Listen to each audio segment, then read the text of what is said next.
राजस्थान सरकार के स्वैच्छिक क्षेत्र विकास केंद्र के अध्यक्ष मुमताज सिंह मसीह शुक्रवार को उदयपुर दौरे पर पहुंचे।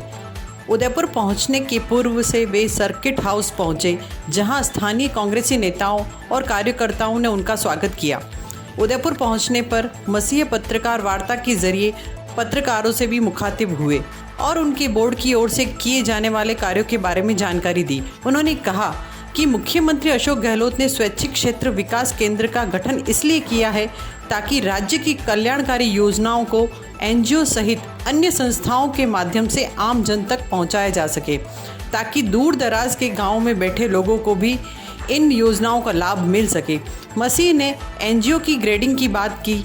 उन्होंने कहा कि कई संगठन ऐसे भी हैं जो अच्छा कार्य कर रहे हैं, लेकिन कुछ संगठनों का कार्य संतोषजनक नहीं होने से जिला स्तर पर एक कमेटी बनाकर उनकी ग्रेडिंग की जाएगी और इनके माध्यम से आम जन को राहत पहुंचाई जाएगी। उन्होंने कहा कि सभी एनजीओ का रजिस्ट्रेशन होना भी ज़रूरी होगा। बिना रजिस्ट्रेशन के कोई भी संस्था किसी भी क्षेत्र में काम नहीं कर पाएगी। मसीह ने यह भी कहा कि मुख्यमंत्री गहलोत चाहते हैं कि प्रदेश के हर ज़रूरतमंद को सरकारी योजनाओं का लाभ मिलना चाहिए। उन्होंने सभी एनजीओ से अब तक किए गए कार्यों के दस्तावेज लेने के साथ ही इन संस्थाओं द्वारा किए गए कार्यों की ऑडिट करने की भी बात कही। स्वैच्छिक क्षेत्र विकास केंद्र, जैसा कि इसका नाम है, अभी तक हमारे मुख्यमंत्री जी ने, अशोक गहलोत जी ने, जन कल्याणकारी योजनाएं बहुत सारी दी। उन योजनाओं को, जिनके लिए वो योजनाएं हैं, उन तक पहुंचाने का काम करने के लिए, क्योंकि जितने भी स्वैच्छिक संगठन है, एनजीओ हों, चाहे ट्रस्ट हों, चाहे स्वयंसेवी संगठन हों, वो सब गाँव से शहरों में हर जगह मौजूद हैं। उनका नेटवर्क बहुत बड़ा नेटवर्क है। तो मुख्यमंत्री जी की मंशा ये है कि इनके माध्यम से ज़्यादा जो जन कल्याणकारी योजनाएं हैं, जिन तक वो पहुंचनी चाहिए, उन तक पहुंचाने का काम हो। इस मंशा से माननीय मुख्यमंत्री जी ने इस डिपार्टमेंट का गठन किया है और हमारी मंशा ये है कि हम जो भी जन कल्याणकारी योजनाएं हैं, वो 100% कोशिश ये रहेगी कि उन तक पहुंचाने का काम हम कर सकें, गुड गवर्नेंस दे सकें और उनको जो दिक्कतें आ रही हैं स्वयंसेवी संगठनों को, उन दिक्कतों को हम सुनेंगे, उनको दूर करने की कोशिश करेंगे। कुछ संगठन बहुत अच्छा काम कर रहे हैं, लेकिन कुछ संगठन ऐसे भी हैं जो काम ठीक से नहीं कर रहे हैं। तो दोनों तरीके के लोग हैं। हमारे इस डिपार्टमेंट में अब हर स्वयंसेवी संगठन को रजिस्टर्ड कराना होगा, उनका एक्रेडिटेशन होगा, उनकी मॉनिटरिंग का भी हमने एक सिस्टम तैयार किया है। हमारा वेब पोर्टल तैयार हो रहा है, बहुत जल्दी हम उनका मेंबरशिप के लिए, रजिस्ट्रेशन के लिए काम शुरू कर रहे हैं। जैसे ही वो हो जाएगा, एक प्रोफॉर्मा उसमें होगा, उस प्रोफॉर्मे के अनुसार हम उनका ग्रेडिंग करेंगे। ग्रेडिंग के साथ ही साथ हम ये तय करेंगे कि कौन सा स्वयंसेवी संगठन जो है वो किस लायक है और किस क्षेत्र में। वो अलग अलग क्षेत्र के हैं, कोई मेडिकल में काम कर रहा है, कोई एजुकेशन में काम कर रहा है, कोई महिलाओं के क्षेत्र में काम कर रहा है, कोई बच्चों के क्षेत्र में काम कर रहा है। इस तरह से अलग अलग क्षेत्र में काम करने वाले संगठन हैं। तो हम उस तरीके से हर जिले वाइज हम उनकी, देखिए, हम जो उनसे प्रोफॉर्मे के हिसाब से उनसे जो लेने वाले हैं, उसके अंदर हम ये दे रहे हैं कि आपने अभी तक किस किस तरीके के काम किए हैं, क्या क्या काम किए हैं, उसके आधार पर हम उनकी ग्रेडिंग करेंगे। कई संगठन तो बहुत अच्छा काम कर रहे हैं, कई संगठन मैंने जैसा कहा कि बिल्कुल काम नहीं कर रहे हैं। तो वो सारी चीज़ें हमारे सामने आ जाएंगी। हम उनका ऑडिटिंग भी करेंगे। उनका ऑडिट करने का काम भी हमारे पास है कि उनके जो भी उन्होंने काम किया है उसका ऑडिट भी करेंगे। हम हर ज़िले वाइज एक सिस्टम तैयार कर रहे हैं, जिसके माध्यम से हम उनकी मॉनिटरिंग भी करने जा रहे हैं और जो अच्छा काम कर रहे हैं उनके लिए हम सोशल मीडिया पे उनके बारे में ज़्यादा से ज़्यादा प्रचार भी करेंगे। सर क्या स्ट्रक्चर तैयार किया है? बिल पे 6 से और 10 तक हम ऐसे कार्यकर्ता तैयार कर रहे हैं, सोशल मीडिया के हैं, हमारे इसके कुछ सब्जेक्ट के स्पेशलाइजेशन जिनका है वो हैं, और इसके अलावा कुछ ऐसे कार्यकर्ता जो इनकी मॉनिटरिंग कर सकें। इस तरीके का हम एक स्ट्रक्चर तैयार कर रहे हैं। ये क्या गवर्नमेंट? नहीं, ये गवर्नमेंट के नहीं होंगे, ये दूसरे कार्यकर्ता होंगे। गवर्नमेंट का अलग है, गवर्नमेंट वाले तो हैं ही, उसके साथ के साथ हम ये भी एक सिस्टम तैयार कर रहे हैं। क्या कार्रवाई करेंगे जो देश संगठन जो अच्छा काम नहीं कर रहे हैं, अच्छा कार्रवाई करेंगे? उनको ब्लैक लिस्टेड हम करेंगे, जो अच्छे हैं उनको अच्छे उनको रिवार्ड देंगे।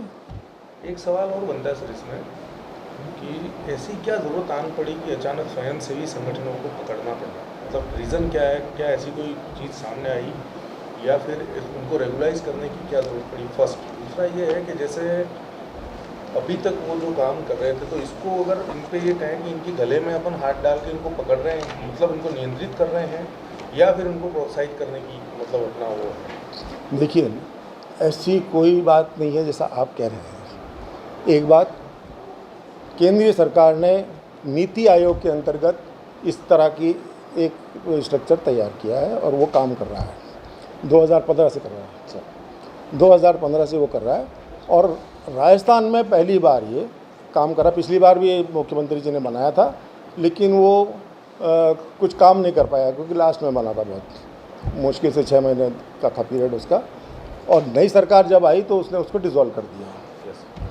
अब दोबारा से माननीय मुख्यमंत्री जी ने इसको बनाया है, और उनका पर्पस सिर्फ यही है कि एनजीओज़ और इनके स्वयंसेवी संगठनों के सामने जो दिक्कतें आ रही हैं हम उनको सुनेंगे, उसको दूर करने की कोशिश करेंगे कि उनको काम करने में क्या दिक्कत आ रही है, और इस तरीके की जो आप कह रहे हैं कि उनके ऊपर नकेल करने वाली कोई ऐसी बात नहीं है।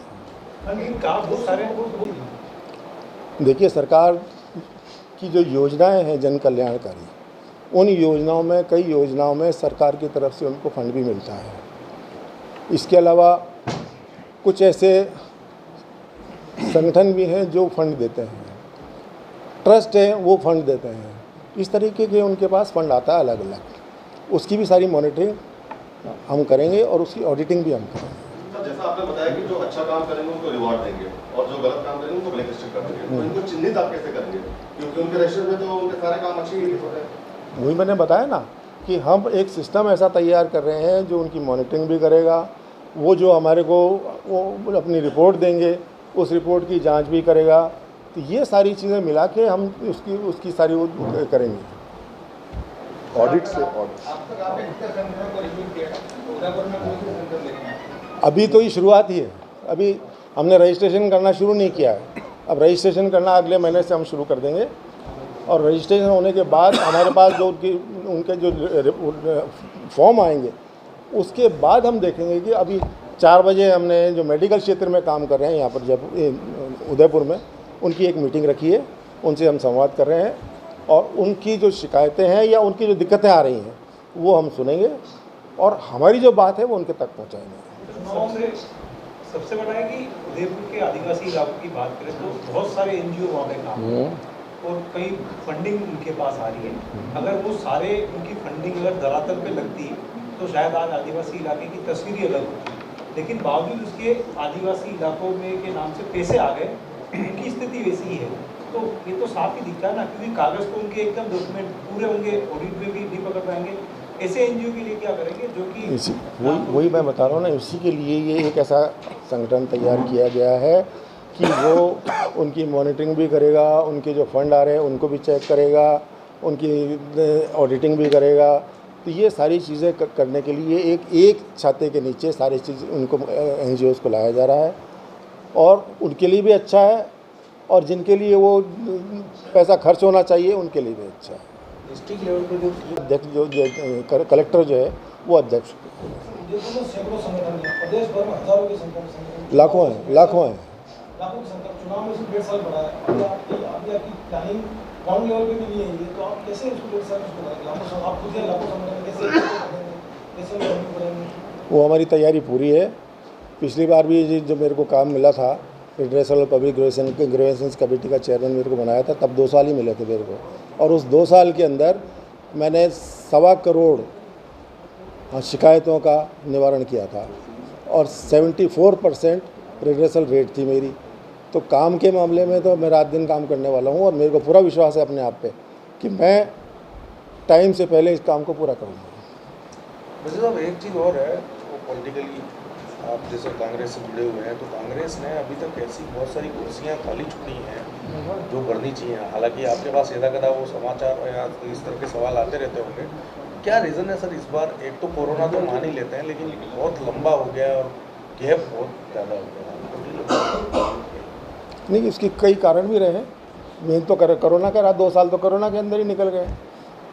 तो लेकिन अब सारा काम हो रहा है और बड़ी तेज़ी से चल रहा है, ऐसी बात नहीं। इसका रीज़न ये है कि चुनाव मुहाने खड़े हैं। ऐसी पोजीशन में अगर आपका यहाँ का जिलाध्यक्ष या फिर जो भी है वो खुद बिल्डअप नहीं होगा या आपके कार्यकर्ता बिल्डअप नहीं होंगे, तो फिर उसको आगे आपके लिए समस्या खड़ी हो सकती है। हमारी चुनाव हो रहे हैं, उस चुनाव के अंदर जो भी अध्यक्ष बनेगा वो काम करना शुरू कर देगा। और जो UIT की जैसे अध्यक्ष का पद है, जिसमें चेयरमैन का जो है, इस तरह के बहुत सारे जैसे खाली पद हैं, खाली पड़े हैं, वो भरे जा रहे हैं, जल्दी भरे जा रहे हैं। टाइम कम रह गया वैसे। हाँ नहीं, वो सही है आपकी बात, बहुत जल्दी जल्दी ही हो रहा है।